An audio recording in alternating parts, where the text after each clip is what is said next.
Thank you for that kind introduction. Complexity starts in my day with what I'm going to wear for the day. I looked at my program that started out today. I've sat in a board, I have a dinner tonight, I've had ops briefings, so there could have been a mixture of cams and service stress and other things, so sometimes I simplify it down to one suit. And I wish that command and control myth about us was real. And I remember in my job interview for the role, in fact, I'd just come out of a wonderful course learning about different ways to lead and motivate people. So I thought I'd be clever and try out one of the theories in my job interview. And I'd just been taught about something some of you might have heard called nudge theory, where you sort of nudge the organisation along. And so I tried this on the board of independents who were viewing me. And one particularly notable New Zealander on the board, a very strong dame, and I won't give you the name, but you might guess, cut me short in the middle of my job interview and said, "Damn it, you're a general, just order them, tell them what to do." So I threw out all that management theory. But it isn't that easy. I mean, the command and control, the general or people in our organisation just stand up and give orders, and the organisation, like a disciplined phalanx of Roman soldiers, moves left or right and confronts the enemy. The way I lead and manage my organisation is the same as a PTA or a city council and so on. All the tools are used against a very complex environment. So let me go back to my opening, please. Ko te opi katoa au Aotearoa. He toki nā tu, he toki nā rongo e. Mā te atu he toa, ara mai rā he toa, nā rau I toro I te patu ko tahi e, te hei mori ora. And I'll come back to that in a minute. Good afternoon, and thank you very much for this opportunity to join with you and share some of our story today. And again, I hope you can take away some of it for the aims of your conference, dealing with complexity. Can I first of all acknowledge the Chair of Sport New Zealand, Sir Paul Collins, as well as many of the representatives here from sports across New Zealand, local governments, sporting bodies and other key stakeholders here. It's my hope that I'll offer you some insights into how I command a complex organisation that deals with an incredibly increasing complex environment. I'm conscious of being the last speaker of the day, that you've heard a range of diverse ideas, and in the sporting terminology with a finishing line in sight. I'll do my best to keep to the point. I am a little bit of a waffler though, so just nod off and I'll wake up. If I can start with a little bit of background about the Defence Force, and again, I think it's a little bit of shame that I have to do this. One of the things I am always a little bit bemused about and challenge my organisation is why those of you with the Silver Fern and representing Sports New Zealand, why my Defence Force, why our Defence Force isn't as well known to every New Zealander, you know, that division that served in World War II, the proud Air Force. I once sat at a conference like this with my people, and in the room was a picture of the All Blacks behind me, and I said, you know, why isn't that image that's so familiar to every New Zealand, why aren't they my high-performing athletes that serve New Zealand every day in incredibly complex and challenging environments as well known as our sporting heroes? You know, it's my assertion that we're a complex organisation, so I'll spend a few minutes, if you don't mind, discussing the ways we manage through complexity.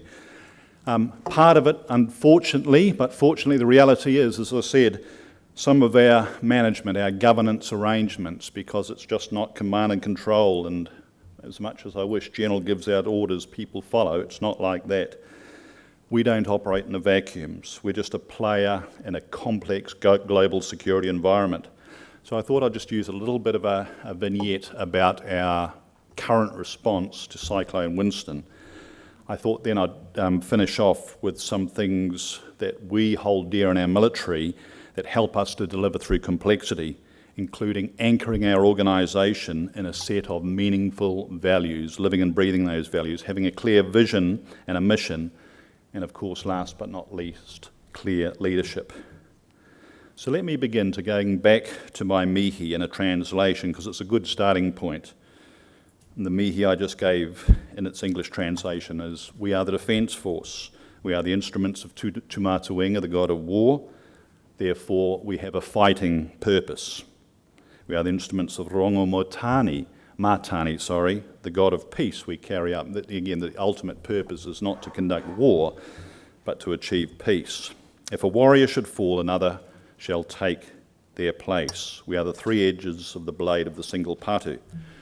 This mihi captures the essence of the Defence Force: to raise, train and sustain soldiers, sailors and aviators to be ready to be able to quickly respond to a crisis in and around New Zealand or anywhere around the world. And most New Zealanders will be surprised the level of commitments we have ongoing that just don't make the headlines of young New Zealanders. This must mean that I must retain the responsibility to have our people ready to deploy in tough situations and severe environments, to perform the most demanding of human endeavour. And of course we know that's where sport originated from, human combat, and the need to prepare young people for what I still consider is a most unnatural act. I'd much rather they perform the Olympics against other sides than what, unfortunately, an imperfect world still demands, that people still have aims to hurt and harm others and others' nations and destroy their ways of life. So I'm a great optimist that one day we'll achieve that nirvana and only be able to compete in sports fields as well. So therefore, by necessity, we operate sophisticated and dangerous military equipment and platforms. We push that equipment and our people to the very edge of the envelope, delivering our mission for New Zealand. I'm involved in the middle of the white paper process at the moment. That's a plan for government to resource what government wants the Defence Force to do for the next 20 years. I've been costing that out, turning policy into capabilities. It should come as no surprise that it's not one or two frigates or a few C-130s or P-3 Orions that make the Defence Force or LAV fighting vehicles. It's the quality of our people to maintain the quality of New Zealanders who never have been able to operate with mass, but aim with quality of training and people who are values-led and have high elements of leadership and investing, and I'm not talking about dollar terms, but investing in the wonderful resource that we have in New Zealand, which is young New Zealanders largely. We have to be ready for a range of environments that requires mastery of the sea, land and air domains. You could say, in a way, I run a shipping line in a very dangerous business, an international logistics firm, an air firm. In addition, my people must be able to carry out their roles as high-performance athletes. They must have a winning attitude because we cannot afford to lose in our game. They cannot afford to go in with that attitude.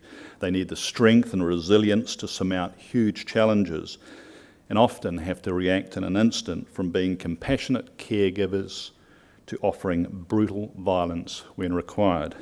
And I draw on the story of our first combat casualty in Afghanistan, Lieutenant Tim O'Donnell, whose mission that day was delivering aid to a village in the northern province in Bamiyan, the northern district in Bamiyan. The patrol had just finished delivering something called gabion baskets, which helped with river management and seeds for the local people's crops. As they left that village, the patrol was ambushed. Tim was killed immediately, and the patrol was fighting for their lives. They shifted from one sense to compassion with local villagers, and two, to outside that village being ambushed and every member fighting for their lives. Unfortunately, Tim had lost his life in the first engagement. And that's what our people have to do, and our New Zealanders are very, very good to switch from those two roles. In the last line of my mihi, the three edges of the blade of a single patu is reference to our three services, the Royal New Zealand Navy, the Royal New Zealand Air Force and the New Zealand Army, being brought together as a single cohesive force when deployed operationally. Currently, we have 14,000 full part-time servicemen and women and civilian staff. If we were a private enterprise, we'd be about the third largest employer in New Zealand. I would note here, though, that service people are not employees through the normal sense. They're not covered by the Employment Relation Act. So in a way, I can actually order them to do things that they do. I must have my own means of prescribing their conditions of service, and I suppose a little bit like you know, athletes are athletes and there isn't any order or maybe not an employment relations consideration that covers them. I also have a moral then, this gives me a moral obligation to care for, to fairly reward and compensate them for their service. My role, therefore, is I'm both a union advocate and also a highly demanding boss. How I reconcile that roles is putting myself in the place as a servant leader. I'm there to serve them. I represent their interests while demanding high performance. This flows in return for the power I'm conferred on those who have volunteered for service of the nation, the defence and protection of New Zealand's interests into harm's way. While we obviously have soldiers, sailors, airmen and women, they're also very real New Zealanders. It was wonderful. I was being driven the other day by a young woman who's actually a steward in the Navy. She's also studying to be a psychologist. Among my ranks, I have scientists, police people, administrators, chefs, IT staff, mechanics, technicians, accountants, store people, firefighters, a whole range. In fact, I have a small city with all its attributes. I rely on diverse teams of specialists to help deliver. Our Defence Force's investment in New Zealand and responsibility extends from the cadet forces to our veterans of past conflict. My responsibility ranges in age from 13-year-olds as cadet forces to people well over 90, my role as head of Veterans Affairs as well. We're New Zealand's sole provider of military know-how and equipment, which we like to think is used as a force for good in the world. So when New Zealand's interests are challenged through crisis, instability, human suffering, or by threats to the international rule of law, the men and women of the Defence Force are prepared to intervene using armed force. We work with a range of other government departments and civilian institutions for that, responding to natural disasters, participating in search and rescue. Our search and rescue New Zealand's one is the third largest in the world. It goes from Antarctica right up to the equator, and we're frequently, almost weekly, deploying assets out to that region to search for 3 young fishermen who leave Tuvalu in a wooden boat, or more pressing disasters, or search and rescue. We counter terrorism, we support conservation efforts, we protect New Zealand's trading routes. We also, as I said, have a responsibility for our veteran community. We assist the government to boost skills and employment by sharing our leadership and development skills. You may not be aware, but I'm the largest provider of post-secondary job training to New Zealanders beyond our tertiary institutions. The Cadet Forces are the second largest youth institution in New Zealand after St John. We're greater than the Scouts, the amount of people. So the values and the leadership and, if you like, the New Zealand story touches many, many young New Zealanders. And this is how we believe we contribute not only to the defence of New Zealand, for which most people is a relatively far-flung concept, but to the security and well-being of New Zealand. Of course, this costs real money. I'm responsible for an annual budget in excess of $2.3 billion. It's about what Switzerland spends, but a fraction in proportion to what Australia spends. I sustain an asset base of $5 billion. So as the Chief Executive and the Commander of Armed Forces on operations, I have a role in a number of committees.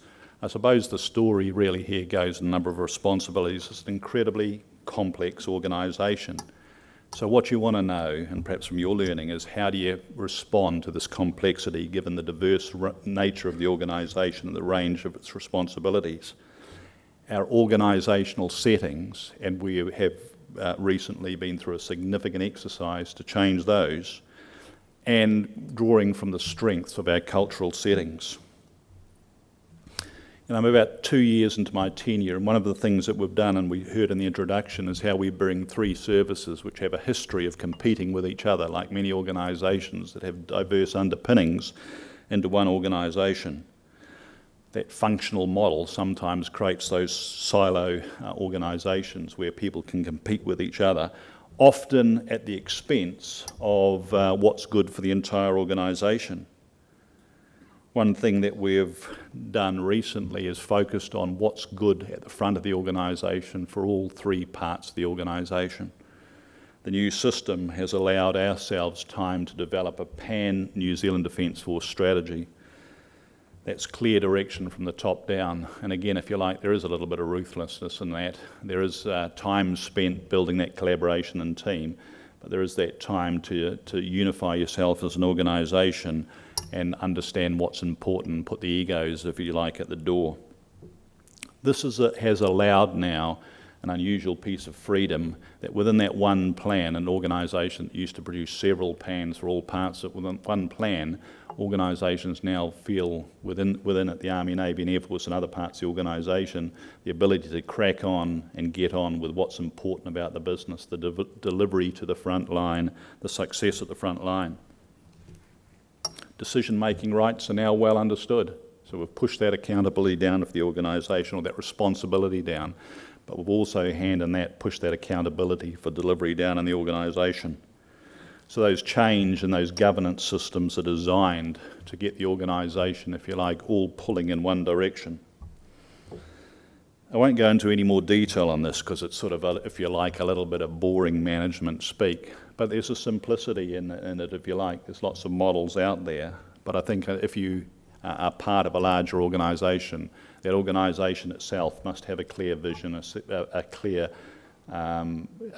plan and a clear strategy where it's going as an organisation. It's very hard to be part of a collaborative organisation if at the top isn't clear on the overall direction. Let me sum it up with another wonderful whakatauki. He ora te whakapiri, he mate te whakatakari. There is strength in unity, defeat in division. My takeaway point for this organisation is, from a leadership perspective, if you have a diverse, complex organisation, you need to pay attention to the architecture and the mechanisms that unify strategy. Strategy making, decision making, that set clear goals which hold the organisation and parts of it to account. So 2 years into my command, I've spent the first 18 months getting that architecture right. I'm at the place now where the organisation has coherence, so when it makes a plan, it's understood by the organisation and it can be executed. The theme of organisational unity is also the essence of the second matter I want to propose to you. You know, the New Zealand Defence story is a story about New Zealanders from all walks of life doing the extraordinary task of serving and working to secure New Zealand and her collective interests and her prosperity. In the last 18 months, we've spent a lot of time clarifying our sense of purpose, our vision, and better understanding how our people are ready to achieve that vision. In 2014, we introduced a collective purpose that we are a force for New Zealand. It's based around a number of simple themes. We're an armed force, we're a force for good, we're a professional force, a force equipped to succeed, and a force pursuing excellence. So we've put a pretty unambiguous marker in the sand about who we are, and this came of an organisation that had no unified purpose. Army were pretty clear, Air Force were pretty clear, but you had to have, and the Navy, of course, and other parts. But this unifying purpose where everybody, regardless of which sports field they played on, felt like a bigger part of an organisation. Important in this for me is connecting ourselves with New Zealand and finding Defence Force people to be able to talk to audiences and connect with New Zealand. So we are part of a force for New Zealand. They understand the connection, and it's really important if you're overseas or doing some demanding task in New Zealand serving your country, that you feel like you're serving a New Zealand purpose. In your sporting analogy, you know that New Zealand's behind you. I find with a generation of young New Zealanders coming into the Defence Force, and believe me, I think I know enough about people when they ingratiate me and tell me what they think I want to hear. But I get a bunch of young New Zealanders who come into the Defence Force who want to change the world to make it better. They have a burning passion that they don't want to be in perhaps an employment field where they're trading their time and their being for a commodity of money, but they want to be in an institution that fixes the world, that makes it a better place. And it's what really excites me when I go out and talk to our young people. The prosperity of New Zealanders that we enjoy today in New Zealand depends on a secure and stable world, especially in our immediate region, but further afield. Having recently travelled to Brussels and Paris, and recently just come out of Canada, where my counterpart took me to the place where their soldier was standing guarding the tomb of the unknown and was shot before the government walked into Parliament. There's part of me that celebrates that we're so far away from that. But there's also part of me that makes it very, very difficult for New Zealanders to get the connection of what's happening in the world to New Zealand. I recently attended a forum where the Prime Minister spoke, and the Prime Minister, in his normal eloquence without a speech, talked about 8 weeks of being the Prime Minister. And he talked about dairy prices, and he talked about New Zealand dollar rates up and down. And in that time, he'd also visited our soldiers in Taji and talked a little bit like that. And he talked to a largely business audience. And at the end, when the Prime Minister was asked for questions, he was asked, what do you think the greatest risk to the prosperity of is New Zealand? And we sort of expected a milk butter price and New Zealand dollars. But he said, what's happening in the Middle East? What's happening to the security situation is the greatest threat to the prosperity of New Zealand. What pulses out of the Middle East at the moment and down through the Maghreb and Northern Africa and Sub-Saharan Africa, through the capitals of Europe and spreading across, as I say, to a cafe in Sydney, to capitals in places like Canada and Paris and Brussels, will threaten the prosperity of New Zealand. And I do have a responsibility to New Zealand, and my young people carry an incredible burden in that responsibility to deliver security and prosperity to New Zealand and to the world. The world has changed. The UN, the body that we had much hope for, is often shocked, even outraged, but recurrently inhibited observers to often brutal and sometimes genocidal conflicts occurring within states and outside a whole state system. In New Zealand today, these conflicts are often described as other people's wars. They don't concern us. But as the Prime Minister has said, they concern us, and they concern our prosperity and our ability to continue our wonderful way of life, which is, again, one of the things that underpins us is our wonderful sporting achievements. I gave an address, a little bit senile. It was last year, actually, at the All Blacks reunion up in Auckland before a very great test match. But unfortunately, I was leaving the country that night against Australia. And again, the connection between another generation of young New Zealanders who were sports people before going off to World War I, and we found very much that the DNA between average New Zealanders and the All Blacks was very, very strong. Little known fact that the All Black team at the outbreak of World War I had a team meeting and all signed up for service. Rugby, even down at club level, virtually ceased to exist between 1914 and 1918 during the war years. Again, I haven't got the figures here, but a third of the All Black, no, in fact it was 25% of that All Black team never came back from the war. A significant understanding of, if you like, the relationship between the service provided by New Zealanders and ordinary New Zealanders who like to kick around a football team and pursue excellence up to that All Black level. Look, I have high-performance athletes performing all over the world at the moment. Last year, our frigate, Takaha, operating off the Horn of Africa, intercepted 2 small vessels carrying a total of $235 million worth of heroin.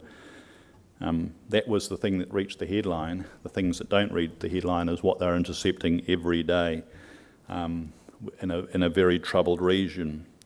Close to home, I have New Zealand assets out there every day looking at the vast challenges we have in our exclusive economic zone, which is one of the world's largest. Pacific Island neighbours that our neighbours are under significant threat, not only from climate change, but poor government institutions, and as we've just seen, natural disasters, and security issues with international crime in those states. And we have New Zealanders every day and part of the Defence Force helping build those institutions and respond to disasters.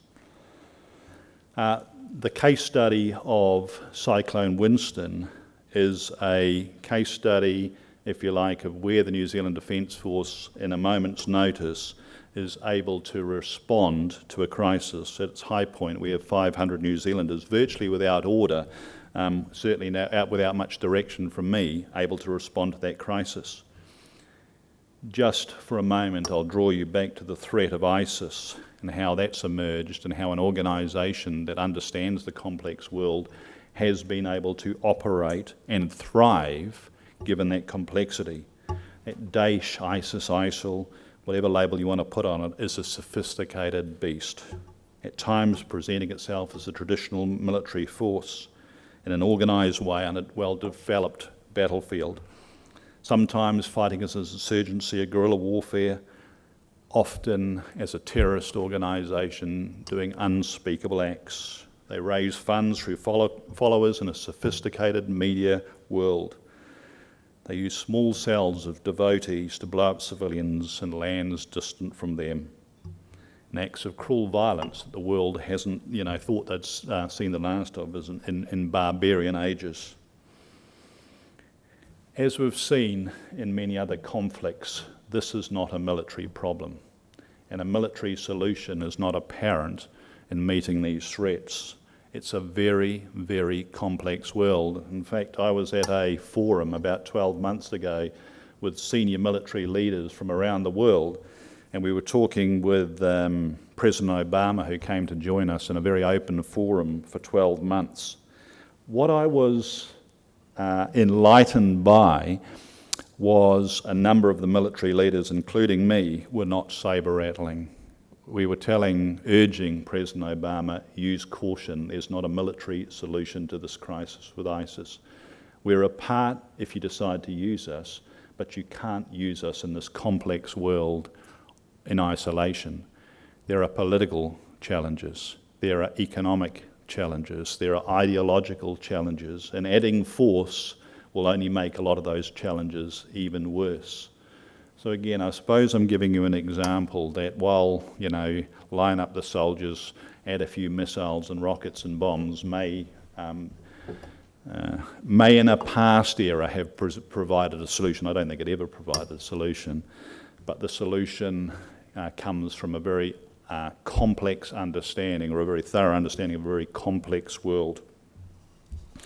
So in Fiji, we had a relatively complex response, but I'm going to cut to it shortly, or cut to it very succinctly, that between the Air Force, Army and Navy and other assets, working alongside Foreign Affairs, working alongside non-government organisations, working alongside the Fijian people and the government who has the responsibility for it, the Defence Force was able to mobilise a significant operation in support of the people of Fiji. Went for 4 weeks. I've asked us to stay there for another 2, and I hope it's not going to be much longer, because for my people, although they're very attuned to this type of tasking, it's not a South Pacific holiday where they're working on some of those islands which are utterly devastated. For a young New Zealander, is significantly challenged and looking at the loss we have there. So I think, in a past era, the Defence Force may have competed against itself and looked at this very much as a silo operation. I'm delighted to sort of report then that the least of our challenges, in fact, I've often quoted the last week or two, I woke up and found out the Defence Force had had its largest deployment into the Pacific in a decade, and I didn't have to give one order or massage egos in the services or massage my friends in Foreign Affairs or deal with political issues with the government of Fiji. It just worked. I'm touching wood, but I think we're starting to understand that it's about the goal, the task. It's not about how you actually go about doing it. One of the other things we're very good at doing, and again I think it's a New Zealand trait, is working with the Pacific people and working in a Pacific way. And it doesn't matter if it's in the Pacific, I found our people are incredibly empathetic. And again, if you look at another element of sophistication, I think one of the key tools is empathy. It's understanding what the other side thinks and how they think. You don't necessarily need to sympathise with it, but standing and looking at another problem helps us. That's all I want to say about Fiji. Can I conclude this afternoon by just spending a couple of minutes thinking about what contributes to success through complexity, at least from my Defence Force experience. You know, we're a values-based organisation. Despite what you see on the front page of the Herald from time to time, 14,000 people, headline grabbers, and from your organisation, when you're on a pedestal, there's this great knocking machine that wants to knock you down. I like to think it's just a few, but we do have some significant challenges, and I don't mind answering some of the questions around those. We're a values-based organisation. If I have a strength to shift the organisation, as I said, those wonderful young people in our organisation that come in, building on those values, comradeship, we're all in this together, courage to do the right thing, courage in a battlefield sense, but to do what's right, and commitment to the mission, high performance culture, never accepting second best, relentlessly pursuing excellence. If you build off those values, we've got a great organisation. And this is what we teach our recruits. If I could be quite honest with you, I do have a challenge. Some of our challenges, we talk about our older men's attitude to some of the challenges we have today, or an older way of thinking, if you like. But there is a challenge with a new generation that we face. We used to take a young person off the street and turn them into a soldier, sailor, or air person. What I'm finding with, again, you sound like such an old fuddy-duddy here, don't you, with a newer generation. Again, this is almost a counterpoint. I think largely the majority of my young people are wired and are very good to do better. But man, there's some bizarre attitudes in the group and really destructive behaviours and attitudes if I look at values. And we're actually finding that we probably need, before we teach them to be a soldier, sailor and air person, is to teach them the values of citizenry, or just good people values and respecting others and respecting themselves and so on, a sort of a little bit of hard wiring, which obviously isn't being done by mum and dad, and often that unit in itself is challenged. Or, the teachers in the schools will sort of pick it up in the stressed education system. Before I arm them with this as being, and again I'll use that point very deliberately, arm them with soldier, sailor and air people skills, the factor for us is getting that values base right, and we've found that we can't necessarily take that for granted of what the homes and the education system and societies are producing for us. So some of the stuff you'll see in the media, we're going to tackle it head on, but through a values basis first.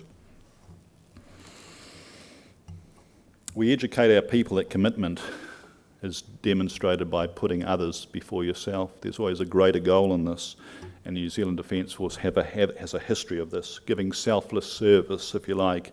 And again, that's got to start from the top. This is what I talk about, the servant leader role. I'm not here for the bling or the baubles. I don't like the baubles that much, or the big office that I occupy.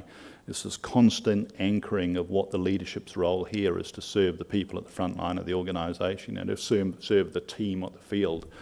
It's about the understanding what's important in this game and the results that we have. Our emphasis therefore is about the greater good rather than the personal gain. Even through comradeship, we encourage the right action to look after those people on either side of you, or those people that are following you. Comradeship develops out of trust, out of learning, out of working together and trusting their leaders are in it for the right thing. So we take this stuff seriously, and our training does incorporate values, but I think we have a greater challenge here, as I say, with what's coming out. And we aim to embed our values at every core. And again, this isn't a corporate bumper sticker or slogan. It's a real challenge for us. So when you put a young person out there who's 19 armed with a weapon and ask them to keep the peace, to, as I say, give out seeds in a village and be empathetic and sympathetic to the people in the villages, and the next person fight for their life, they have to make those decisions from a values base, and I'm pleased to report that most young New Zealanders get it. Finally, Last point, just a few words about leadership and my own insights into the challenges of leadership, and I've talked about some of these. It's vital, it goes without saying in the Defence Force, because in battle, soldiers, sailors and aviators need to have confidence in their leaders. That's where they come to the fore. When things are really tough in the organisation, they'll look to the leaders, and not for what they're saying, but for what they're doing, following in their deliberate actions. In our game, they trust them with their lives. And where the leader goes, they'll follow, and they'll need to have that surety that the leader is looking out for them. It's our fundamental purpose to lead, train and equip our people to win. It's our line of business. If you're second, you're lost. So we develop our leaders to think smart, to innovate, because it's a complex world, not to follow orders or follow a template. Every situation they'll face will be a different one. As I talked about young Tim O'Donnell, when he was lost, the leaders in that group had to work out the situation. They were no longer delivering aid. But that's just one example of many that our people face. Our leaders have to work hard to lead, and it's a privilege. There's no right that's given. We hold our people incredibly accountable for their actions, and we need to, because they carry the lives of the young people that follow them in their hands. We expect our leaders to both follow and enforce rules universally and with consistency. You can never step away from it. You can't be a leader part-time in our business, and our business doesn't stop at 4:30 or 5 o'clock. And we know this for sports people too. There's a pedestal out there, there's a knocking machine, and you can't have values some of the time. Leaders are also in our organisation expected to be self-starters and strive for excellence. It's not come back to that theme, it's not an organisation based on orders. Wait for the boss to come up with the initiative. We can't afford an organisation like that. The best initiatives are driven from bottom up, and you foster an environment where they're encouraged and they're able to grow those initiatives. We expect our leaders to have the right integrity and the right character. Our character is based on our service ethos, our service to the country, our service to the greater good. It's never about ourselves. We expect our leaders to care enough to place the welfare of the people before their own. They're not just employees for 8 hours of the day or 10 hours of the day. We look after them, their families, as I say, from 13-year-olds in the cadet force to we're there in the retirement home, and in fact we're there also to carry the casket out to people, and that's how we care about our organisation and their families. We must respect and earn the respect of the young men and women, and all of them and their colleagues, by leading through example. I believe that strong leaders themselves are an example of hope. At their best, they create the future and they become the catalyst. You cause the people to operate as an effective team through your leadership. My definition of leadership is that leadership is about taking the people with you. You set the vision, you build the team, you lead the effort, you foster the culture within the group. But almost most importantly, you're accountable for the outcome. And that's what people look in. And is the leader going to walk away and say it was somebody else's problem? It's your problem as the leader, or your opportunity to be successful. The leadership challenge remains the centre of my working day, whether it's the 4 hours of board I've just been in, or the activities I'll be engaged in the evening. The effort that I spend fostering leadership has a tenfold outcome with the power of the organisation. So at the start I talked about that organisational architecture. Be ruthless, get it over with, there's a bunch of consultation in there, but get that architecture right and then foster the leadership. So to me, the important element for senior leadership in organisations is not the output, the product, the plan, the strategy. All these are inconsequential if you do not have the people in the organisation working towards that one shared vision through that set of values, the right organisational ethos, the organisational goal.